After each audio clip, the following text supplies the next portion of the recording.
जवाब। इस कार्यक्रम में आप सभी का स्वागत है और देश विदेश में संस्कार समूह के माध्यम से जो दर्शक देख रहे हैं और यहाँ प्रत्यक्ष रूप से उपस्थित सभी दर्शकों की ओर से महाराज जी को त्रैवार नमोस्तु नमोस्तु नमोस्तु। प्रथम जिज्ञासा के लिए श्रीमती मीना जैन और इसके बाद तैयार रहेंगी श्रीमती नीति जैन और श्रीमती आरती जैन। आप लोगों को डर। नमोस्तु नमोस्तु नमोस्तु महाराज जी। मेरा प्रश्न है, इसी में शंका समाधान भी है, मगर आपके मुख से सुनना चाहते हैं। संपूर्ण शास्त्रों का नाम ज्ञान होने पर भी यदि इन 7 तत्वों का श्रद्धान और ज्ञान नहीं है तो मुक्ति असंभव है क्या? बिल्कुल सही प्रश्न पूछा आपने। देखो, अभव जीव के लिए भी सुनो, शास्त्र की बहू, अरे मतलब यह कह रहे हैं अभव जीव जो कभी मोक्ष नहीं जाएगा, मिथ्यात्व गुणस्थान में ही अनादि से अनंत काल तक रहना है। उसके पास भी 11 अंग भिन्न 10 पूर्व तक का ज्ञान हो सकता है, मगर वो ज्ञान मिथ्या ज्ञान की कोटि में आता है। एक कोई भव्य जीव है जिसके पास में थोड़ा सा ज्ञान है, उसको आगम में आचार वस्तु कहते हैं। मतलब इतना है कि देख के चलना, देख के बोलना, देख के खाना, देख के रखना, देख के उठाना, देख के मलबू छोड़ना, इतना ही उसको ज्ञान है। वो ये भी नहीं जानता कि देख के चल रहा मतलब क्या कर रहा हो। वो ये नहीं बोलेगा एरी समिति से चल रहा है, करेगा वही काम। ऐसा जीव भी मोक्ष जा सकता है। इसलिए अपने लिए ज्यादा ज्ञान की आवश्यकता नहीं, सम्यक ज्ञान की आवश्यकता है। और सम्यक ज्ञान उसी का हो सकता है जो सम्यक दृष्टि होता है। इसलिए आप लोगों को और हमको बहुत नहीं पढ़ना है, बहुत बार पढ़ना है। जैसे जैसे जन्माणी को पढ़ते जाएंगे वैसे वैसे विषयों से दूर होते जाएंगे, आत्मा के निकट पहुंचते जाएंगे और एक दिन ऐसा आएगा आत्मा को प्राप्त कर लेंगे, उसी का नाम मोक्ष है। 7 तत्वों का ज्ञान तो है, शब्द से नहीं होगा, भाव तो उसको है। ये जीव है, ये अजीव है, ये आश्रव है, ये बंदे संबर है, निजरा है, मोक्ष है। समझ में आ गया ना? भाव वासना पूरी है, ये जानना। नमोस्तु नमोस्तु नमोस्तु महाराज जी। महाराज जी, मेरा प्रश्न है, अपने भगवान वीतरागी होते हैं, फिर हम लोग मंदिर में इतने भव्य सोने चांदी के सिंहासन पे बैठाने की और इतना मंदिर को सजावट की, इसकी क्या ज़रूरत होती? क्योंकि वो वीतरागी है तो उनके लिए तो हम सिंपल अच्छा सा उनका जैसे वीतराग हुआ उसका दर्शन चित्र बना कर सकते हैं। तो हम लोग इतना सोना चांदी से क्यों सजाते हैं मंदिर को, इतना श्रृंगार के मंदिर का करते हैं जब हमारे भगवान वीतरागी है? तो देखो, ऐसा रहना है, हमारे भगवान हो या हमारे गुरु हैं, पक्का उनको तो वीतराग दशा की प्राप्ति वीतराग ही है। मगर हम तो उनसे राग करते हैं, हम तो रागी हैं, धर्मानुरागी हैं। वो पूरा त्याग करते हैं, अच्छी बात, मगर हम उनसे पूरा राग करें और श्रृंगार करें, उनका नहीं, उनके इर्द गिर्द रहने वाले आसन वगैरह का। भगवान तीर्थंकर को केवल ज्ञान होता है, इंद्र के था जितना अच्छे से अच्छा समवसरण की रचना कर सको करो। 3 लोक में सबसे श्रेष्ठ सामग्री के माध्यम से भगवान के समवसरण का निर्माण होता है। वो राग का विषयों का त्याग करते हैं, उनका उस त्याग से कल्याण होता है। और हम उनके लिए एक से बढ़ के एक रत्न आदि के माध्यम से उनके वेदी को सजाते हैं, उनके आसन आदि को तैयार करते हैं, तो इससे हमारा कल्याण होता है। ये ध्यान रखना चाहिए। वो भगवान हैं मगर हम उनके भक्त हैं। यदि आप ऐसा नहीं करोगे तो आप भक्त नहीं कहलाओगे। अब बात लगे इटारसी हमें भी टूटी पिलाई के पटिया बिठा देते हो आप लोग। अरे 1-1, 2-2 लाख के सोफा घर में रहते हैं, बताओ, और महाराज जी को टूटी पिलाई का पाटा लगाते हो। क्यों मनीष भैया? ऐसा नहीं, अपने को तो जितना अच्छा हो सके करना चाहिए। अब मैं भी भाई इसलिए तो नहीं कि अच्छा नहीं लग रहा, मगर फांस वगैरह ना लग जाए मैं अलग कर देता हूं। कई जगह देखा मकान तो बिल्कुल मुंबई को फेल करते हैं, बताओ कब न्यूयॉर्क में भी ऐसे मकान ना होंगे, मगर महाराज का पाटा वही कहाँ से लाए पता नहीं, काला सा तेल चुपड़ा पुड़ी पापड़ बेलने वाला। इसलिए ऐसा नहीं, अपने को तो अच्छे से अच्छे आसन को, उनके स्थान को, वेदी आदि को सजाना चाहिए। ये हमारी भक्ति है, समर्पण है। इससे हमारा लोभ कसाय का त्याग होता है और भगवान के प्रति गुरु के प्रति समर्पण होता है। ऐसा करना चाहिए, इसलिए इसमें कोई दोष नहीं। और दूसरी बात, आप श्रृंगार करो या ना करो, उनको प्रीति अप्रीति नहीं होती, वितरागी होते। आपकी पूजन सम्मान करने से प्रसन्न नहीं होते, अपमान करने से नाराज नहीं होते, ऐसे भगवान होते। अगला प्रश्न श्रीमती आरती जैन, और इसके बाद तैयार रहेंगे सुजल जैन और उसकी बहन का नाम सेजल जैन। नमोस्तु महाराज जी, नमोस्तु महाराज जी। महाराज जी, मेरी जिज्ञासा है, जैन धर्म में पार्श्वनाथ भगवान को ही मतलब क्यों इतना महत्व दिया? हर मंदिर में मूर्ति जरूर मिलेगी, छोटी या बड़ी, ऐसा क्यों महाराज जी? देखो बहन जी, आपको बता दें, मैंने शायद मोक्ष सप्तमी के दिन कहा था, जैसे हमारी भारतीय संस्कृति में जितने राम भगवान के मंदिर नहीं है, उससे कई गुने मंदिर हनुमान भगवान के हैं। उसी प्रकार हमारे जैन धर्म में जितने 23 तीर्थंकरों के मंदिर नहीं, उतने अकेले पारसनाथ भगवान के मंदिर है। इसलिए हमको आपको जानते हैं बनाने वाले, क्योंकि हमेशा हम और आप अनादि से वेद पाल के आए, क्षमा करने को तैयार नहीं है, झुकने को तैयार नहीं। इसलिए मंदिर बनाते हैं पारसनाथ जी का कि हमको उनके दर्शन करके, उनका अभिषेक पूजन करके इतनी बुद्धि आ जाए। जब एक पारसनाथ भगवान ने कमट को 10 भव तक क्षमा किया था और बेर से दूर रहे थे, तो हमको भी बेर नहीं करना है और पारसनाथ बनना है और क्षमा करते जाना है। इसलिए पारसनाथ भगवान के मंदिर ज्यादा बनाए जाते, बनाना चाहिए। हनुमान जी के भी मंदिर ये भी ज्यादा होना चाहिए, क्योंकि राम को यदि दिल में कोई रखता है तो वो हनुमान होता है। कल मैं चिंतन कर रहा था राम शब्द को लेकर के, राम शब्द का रा कहता है राष्ट्र भावना बनी रहे, और राम शब्द का मां कहता है मन में मैं मंदिर बना रहे, कुछ ऐसा शब्द आया था, मैं पूरा याद नहीं रहा। तो सीधी बात है, राम को जो याद करता है वो राम से बड़ा हनुमान होता है। ठीक। अगला प्रश्न सुजल जैन और इसके बाद सोना जैन और श्रीमती सीमा जैन। नमोस्तु महाराज जी। महाराज जी, मेरा प्रश्न ये है कि जुआ किस प्रकार से खराब है? अभी जो अब आज के दौर में स्टार्टअप्स चल रहे हैं, उसमें भी अपने पैसे को रिस्क पे लगाते हैं और वो आगे बढ़ता है। तो हम जब जुए में रहता है उसमें भी पैसा रिस्क पे लगाते हैं, वो आगे बढ़ता है, तो जुआ किस प्रकार खराब है? सुजल भाई ने बहुत सही ज्वलंत प्रश्न रखा है कि जुआ किस प्रकार हानिकारक होता है। देखो, चाहे पत्ते खेलो, चाहे चौपड़ खेलो, या कोई मोबाइल पर या कोई मीडिया पर गेम किसी पैसा लगा करो, ये सब जुआ की कोटि में आता है। जुआ एक व्यसन होता है, बुरी आदत जिसको कहते हैं। एक बार लत लग जाती है तो अपना घर भी दांव पे लगा देता है।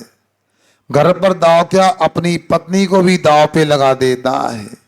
इसलिए आपको तो द्रौपदी का प्रसंग याद है, 14 वर्ष का पांडवों को अज्ञातवास भोगना पड़ा।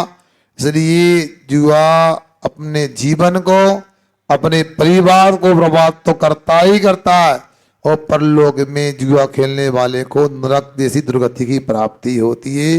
इसलिए किसी भी प्रकार से अपने को जुआ नहीं खेलना चाहिए, चाहे वो शर्त लगा कर हो, चाहे पत्ते आदि के रूप में हो, सुनते हैं मोबाइल वगैरह पर भी अनेक प्रकार पबजी है, ब्लू व्हेल वगैरह है, फ्री फायर आदि सब जुआ के ही रूपांतर है, इसे बचना चाहिए। अगला प्रश्न श्रीमती सोना जैन और सेजल जैन। नमोस्तु महाराज जी। महाराज जी, धर्म में झंडे का क्या महत्व है? धर्म में झंडे का क्या महत्व है आपको बता दें। झंडे का एक पर्यायवाची नाम होता है पताका, अर्थात पता कराने वाला जो होता है वो पताका कहलाती है। अब आपको बताएं, सभी देशों के अपने अपने झंडे होते हैं, सभी संप्रदायों के भी अपने झंडे होते हैं। उससे उस देश की, उस धर्म की पहचान हो जाती है। हमारे यहाँ जैन धर्म में एक केसरिया झंडा होता है जो अपने आप में समृद्धि का और मंगल का सूचक होता है। दूसरा एक पचरंगा झंडा होता है, उसमें 5 वर्ण होते हैं, बीच में मोटी पट्टी बनी रहती है, वो श्वेत वर्ण अनंत परमेष्टि का प्रतीक है। ऊपर जाकर जो एक लाल पट्टी केसरिया पट्टी होती है वो सिद्ध परमेष्टि का प्रतीक है। जो पीली पट्टी बनी रहती है वो आचार्य परमेष्टि का प्रतीक है। नीचे जो हरिया नीली पट्टी होती है वो उपाध्याय परमेष्टि का प्रतीक है।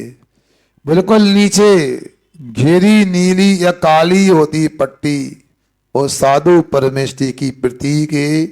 ये 5 वर्ण पंच परमेष्टि के प्रतीक होते हैं। इनको देखकर आपको सहज में पता लग सकता है कि ये जैन धर्म का मंदिर है अथवा जैन समाज का परिवार यहाँ निवास करता है। इसलिए आपने प्रश्न पूछा है। सबसे पहले आप और जितने भी लोग सुन रहे हैं मेरी बात, सबको अपने लिए घर में जितना बड़ा और जितना ऊंचा हो सके एक झंडा जरूर लगाना चाहिए। दीपावली पर आप जितनी शोभा करो, मैं मना नहीं कर रहा हूं, इतना मेरा काम कर लेना। जितने लोग सबके घर में ऊंचा और बड़ा झंडा दिखना चाहिए। मैं कभी छत पे जाऊं तो सबसे ऊंचा झंडा कौन का मुझे पूछना पड़ना चाहिए। ठीक, हाँ। चलो भाई, जो झंडा लगाने के लिए तैयार हो जाओ। सुजल।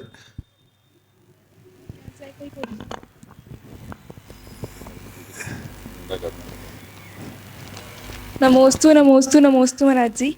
निंदा करने से कौन से कर्म का बंद होता है? हाँ, हमने कहा था बहन जी से तत्पाठ शुद्ध पढ़ लो, 10 अक्षर पाठ करने मिल जाएगा। तत्पाठ शुद्ध पढ़ती तो 6ठा अध्याय पढ़ने मिलता। पढ़ा कि नहीं पढ़ा?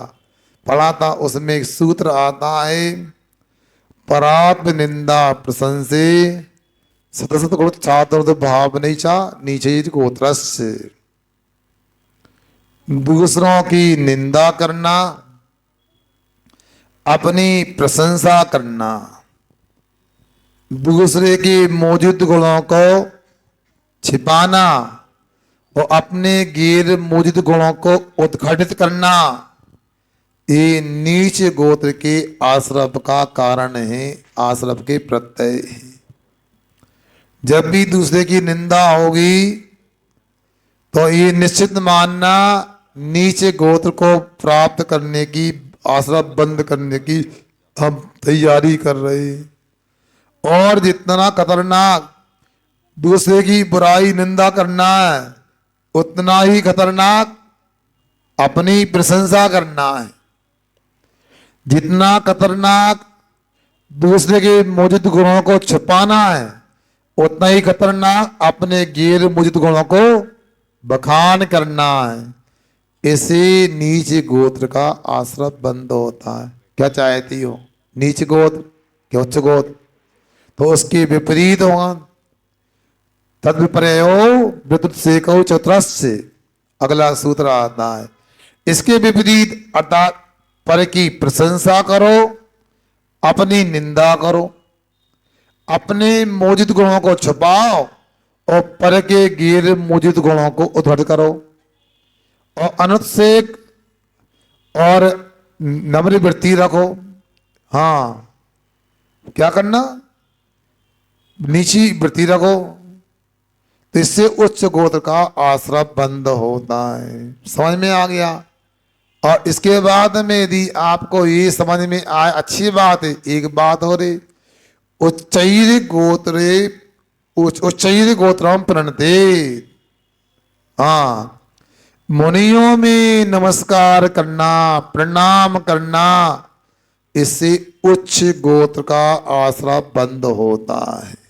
इसलिए हमेशा दूसरों की निंदा से और अपनी प्रशंसा से बचने का प्रयास करना चाहिए। अपने गुणों को बताओ नहीं, दूसरे के गुणों को छिपाओ नहीं। मगर कभी कभी किसी को प्रेरणा देने के लिए निकल आता अभिप्राय क्या। कई प्रसंग ऐसे हैं मुझे कई बार याद आ जाते। अब मैं सोचता हूँ छिपाऊं कि बताऊं। छिपाऊंगा तो इनको फिर प्रेरणा नहीं मिलेगी। इसलिए कहने में अपना अभिप्राय क्या है, ऐसा है। छोटा कोई बच्चा मिल जाए, दीदी अब कहाँ से आई? अब पढ़ने गए। क्या पढ़ रही हो? कितने घंटे पढ़ती हो? हम तो 16 घंटे पढ़ते हैं। अब 16 घंटे क्यों बोल दिया? तुम्हारी प्रशंसा तो नहीं होगी। हम इस बिटिया को पढ़ने के लिए प्रेरणा दे रहे हैं तो कोई दिक्कत नहीं है। हम 16 घंटे कहेंगे तो 6 घंटा तो पढ़ेगी। इसलिए किसी को प्रेरणा देने के लिए अपनी बात बताना वो आत्म प्रशंसा नहीं है, ऐसा ध्यान रखना चाहिए। श्रीमती सीमा जैन और इसके बाद तैयारेंगे श्रीमान संतोष कुमार जी जैन। आ जाए। एक साथ आपके पास आ जाएं और शांतिनाथ भगवान नए जनालय में विराजमान हो जाएं। ये हमारी सीमा बहन जी का प्रश्न है। ये शांति नगर कॉलोनी के मूल्य की स्तंभ है बहन, बड़े धार्मिक समर्पित हैं। इनका पूछना है कि ऐसा क्या करें कि जैसे एलकेजी मंदिर में पंचकल्याण की तारीख आ गई, पात चयन होने वाला है, बल्कि लगभग पात चयन हो गया मेरा आज। अब मैं ये कहना चाहता हूँ आप भी ऐसा कर सकती हो। लगभग सबकी सम्मति मुझे समझ में आ गई है। 4 लोग भी मिलके आ जाओगे तो कल भी शिलान्यास, आज तो नहीं हो पाएगा, समय हो गया, कल भी शिलान्यास हो सकता है। अच्छे काम में विलम्ब नहीं करना चाहिए। ये मान सुनो, पूरी रसोई कच्ची तैयार है, बस चूल्हा सिरगाना है, गरम रोटी उतरने लगेंगी। मैं तो इतना मुझे विश्वास है गुरु के आशीर्वाद पर कि आपका 2024 में चातुर्मास के पहले पंचगढ़ हो सकता है गांधीनगर का, यदि मेरी बात पूरी विदित मान लो तो। 13 साल में पंचगढ़ हो रहा है। अरे 3 महीना में 2 बार हो तो माने हम। ऐसा हो सकता आप चाहो तो। जल्दी से चाह लो। अगला प्रश्न श्रीमान संतोष कुमार जी जैन और नव्या जैन इसके बाद। हमारे संतोष भैया जैसे जिस कॉलोनी में निवास करें वहां एक का 4 मंदिर बन सकते हैं। नमोस्तु महाराज जी, नमोस्तु नमोस्तु। महाराज जी मेरा प्रश्न ये है कि जैसे कि बरसात के दिनों में घंघोर बारिश हो, अंधेरा को, उस समय त्यागीवती आहार बना सकती हैं कि नहीं, और आहार ले सकती नहीं कि, और महाव्रती जो हैं वो आहार ले सकते कि नहीं, क्योंकि उजाला बिल्कुल रहता नहीं, बिना लाइट के काम चलता नहीं। देखो आपने बहुत ही गहरा प्रश्न कर दिया और चूंकि मैं स्पष्ट कर देता हूँ।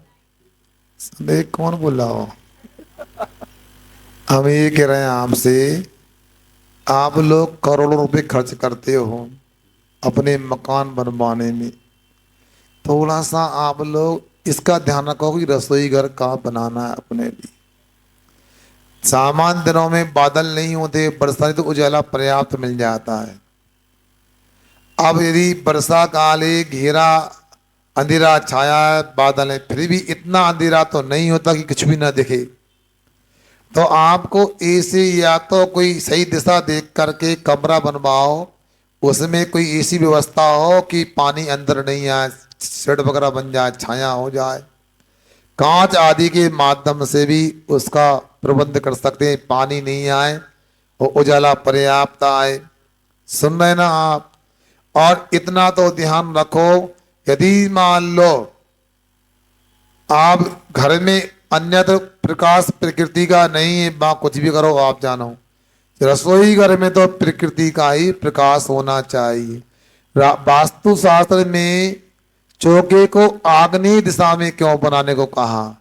चौके में भी चूल्हा आग्नेय में क्यों होना चाहिए? क्यों? आप देखना कि साल भर में सूर्य की जो गति यहाँ होती है वो पूर्व दिशा में होती है, फिर धीरे धीरे वो गति बढ़ जाती है, गलियां में परिक्रमा बढ़ते बढ़ते सर्दियों में दक्षिण की तरफ से सूरज निकलता थोड़ा सा, और सुबह सुबह आप देखो तो पूर्व से उजाला आएगा और शाम को वही थोड़ा दक्षिण तरफ से आएगा, हल्का सा वो पता ही घूम जाता है। इसलिए आग्नेय दिशा में ही रसोई घर बनाते हैं ताकि 12 महीना और दिन भर उजाला आता रहे।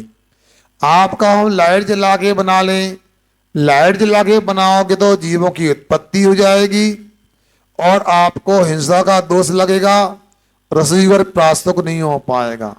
सब्जियां तो प्रासुक करते हैं, फलों को प्रासुक करते हैं, पानी को गर्म करते हैं, चौका को भी प्रासुक करना जरूरी है। इस लाइट में प्रासुक नहीं होगा। सूर्य प्रकाश में जो किरणें अंदर आएंगी चौका भी प्रासुक हो जाएगा, जीव रहित हो जाएगा और वहां जीवों की उत्पत्ति नहीं होगी, पानी वगैरह सेज में सूख जाएगा। इसलिए अपने को बोध बुद्धि के साथ रसोई घर को बनाना चाहिए। जिसके घर में रसोई घर अच्छा है उसका परिवार का स्वास्थ्य भी अच्छा है, वो अहिंसा भी अच्छी है। जिस घर का रसोई घर अच्छा नहीं उसके परिवार के लोगों का स्वास्थ्य भी अच्छा नहीं है, मान के चलना। आज तो कल गड़बड़ होने वाला है। ठीक, हाँ। अगला प्रश्न नव्या जैन, इसके बाद निर्जरा जैन। नमोस्तु महाराज जी, मेरा प्रश्न यह है कि तीर्थंकर बालक का भोजन स्वर्ग से आता है, भोजन घर के अन्य लोगों को भी मिलता है? अच्छा सुनो, इस बिटिया ने पूछा है कि तीर्थंकर बालक का जन्म होते से ही स्वर्ग से भोजन आता है, तीर्थंकर करते हैं। इसके बारे में मेरा सोचना तो यह है, बेटा मताई की हाथ की रोटी न खाए तो मताई दुखी हो जाए हैं। बेटे को भी माँ के हाथ से खाने में पेट भरता अच्छा लगता है और माँ को भी अच्छा लगता है मेरे बेटे ने भोजन कर लिया। भले ही वो स्वर्ग से भोजन आता होगा मगर वो विक्रिया से हो सकता है वो घर की माँ घर की रसोई के डब्बे में आके रखा जाता होगा, पता नहीं पड़ता होगा, और घर का भोजन अपने तरीके से हो जाता होगा, कहीं पर भी गायब हो जाता होगा। देव लोग हैं, कुछ भी कर सकते हैं, क्योंकि यदि माँ भोजन नहीं कराएगी तो कैसा, माँ कपड़ा नहीं पहनाएगी तो कैसा होगा। इसलिए वस्त्र भी स्वर्ग से आते हैं, भोजन भी पर स्वर्ग से आता है। और फिर देखो जिस परिवार में प्रतिदिन जन्म के पहले 15 महीने तक 14 करोड़ रत्नों की वर्षा होती है तो परिवार के लोगों का पुण्य होगा। तो क्या बात है, जब अष्टकुमारी माँ की सेवा करने आती हैं, 56 कुमारी आती हैं तो भोजन भी आता होगा, मगर इतना अवश्य तीर्थंकर का भोजन आता है। अब बाकी परिवार करते नहीं करते उनका अपना है, हम इसके बारे में कोई पढ़ने ऐसा नहीं मिला है, मगर इतना जानना चाहिए दूल्हा के लिए थाली आती है तो बराती भी खा लेते हैं, उसमें से दोस्त भी खा लेते हैं। उसी प्रकार यदि भोजन आता तो परिवार के लोग भी करते तो निषेध नहीं है। साधु को निषेध देवों का भोजन करना श्रावक तो कर सकता है। नमोस्तु महाराज जी, मेरा प्रश्न ये है, मैं बड़े होकर आर्यका बनूंगी तो मुझे क्या लाभ मिलेगा? अच्छा, पहले तो ये लड़की देखो 4-5 साल की है, कितने साल की है? 5 साल की लड़की है, 50 और 55 और 75 साल वालों को बता रही है कि कैसे बोला जाता है माइक पे। अब ये बच्ची कह रही है कि मैं जब बड़ी होकर आर्यका बनूंगी तो मेरा नाम क्या रखा जाएगा? तुम्हारा नाम तो पहले से ही अच्छा है, बदलने की आवश्यकता नहीं है। निचरामती भी हो सकता तुम्हारा वहां, सुने। इसलिए पहले पढ़ाई करो अच्छे से, रोज पाठशाला जाओ, मंदिर जाओ, फिर बड़े होके जब आर्य का बनने आओगी तो बताएगी तुम्हारा क्या नाम है। नमस्ते महाराज जी, मेरा प्रश्न है, एक जो श्रावक संस्कार शिविर हुआ था उसमें एक भजन आया था, सोनू भाई एक भजन गाते थे, आदमी खिलौना है, दिन भी ढलता नहीं, रातें कटती नहीं, उसकी मर्जी बिना पत्ता हिलता नहीं। तो ये क्या भगवान की मर्जी से ही सब कुछ होता है क्या? देखो मनीष भाई, मैंने अपना चिंतन किया है, उसमें 3 तरह की भाषाएं मैंने चिंतन में रखी हैं। एक अध्यात्म की भाषा, एक कर्म सिद्धांत की भाषा और तीसरी भक्ति की भाषा। अध्यात्म की भाषा तो यह है कि एक द्रव्य दूसरे द्रव्य का कर्ता नहीं होता है, प्रत्येक द्रव्य का स्वयं में ही परिणमन होता है, स्वयं के द्वारा ही परिणमन होता है।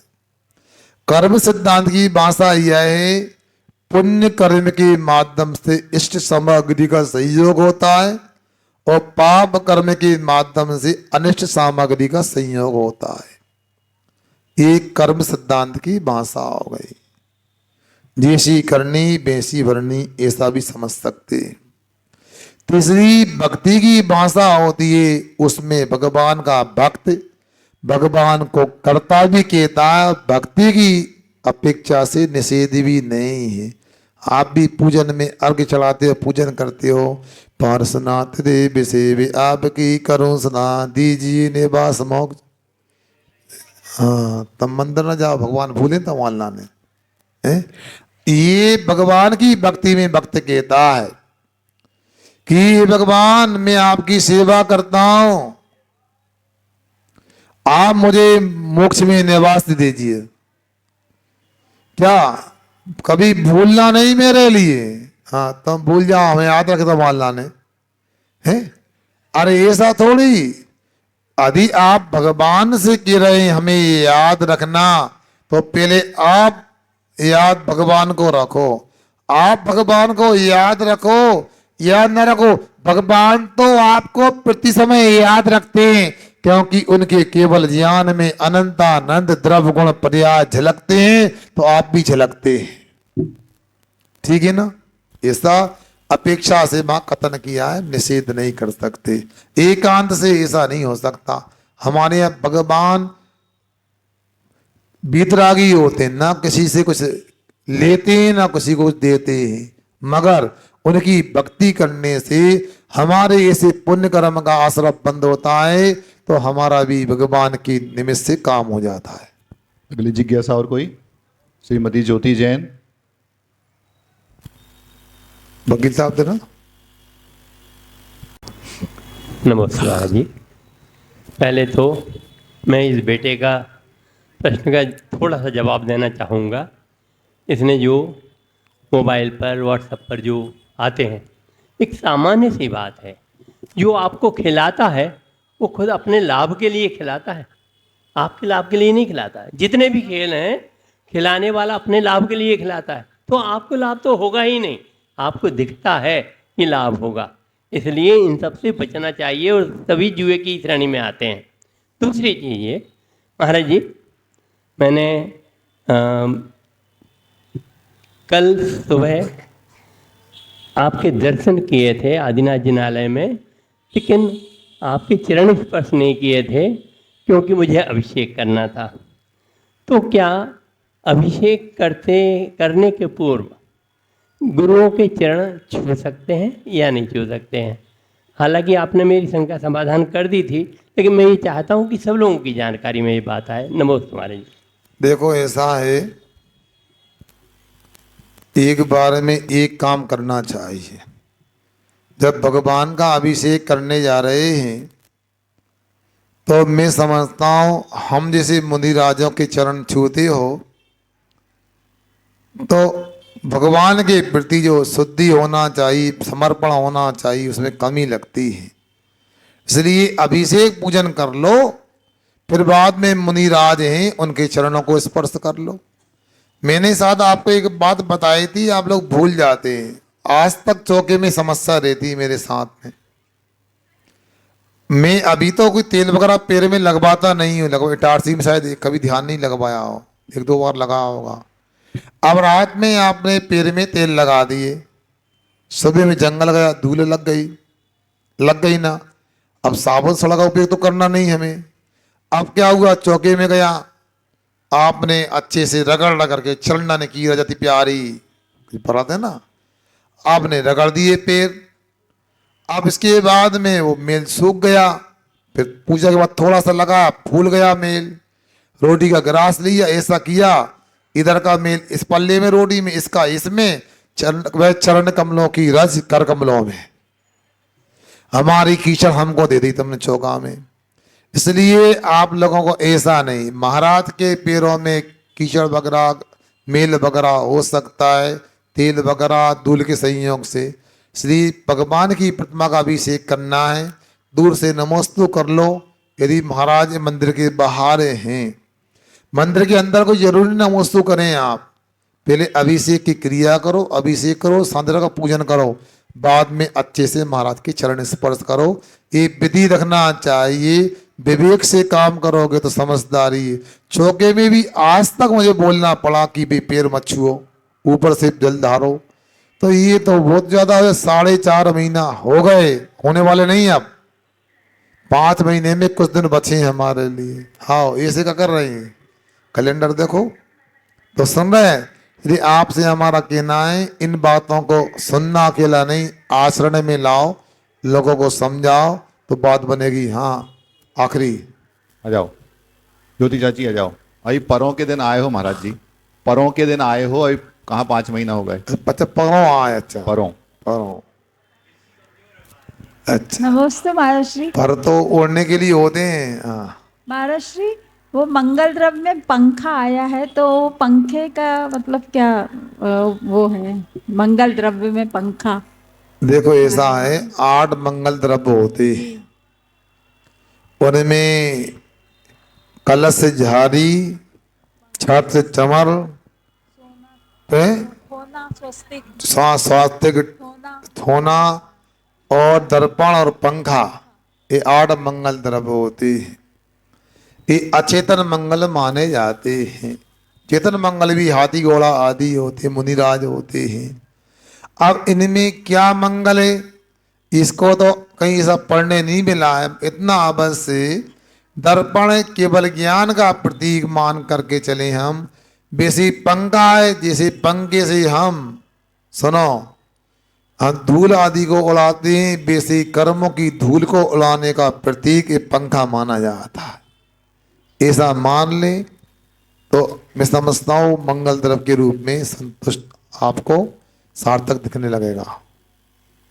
दिन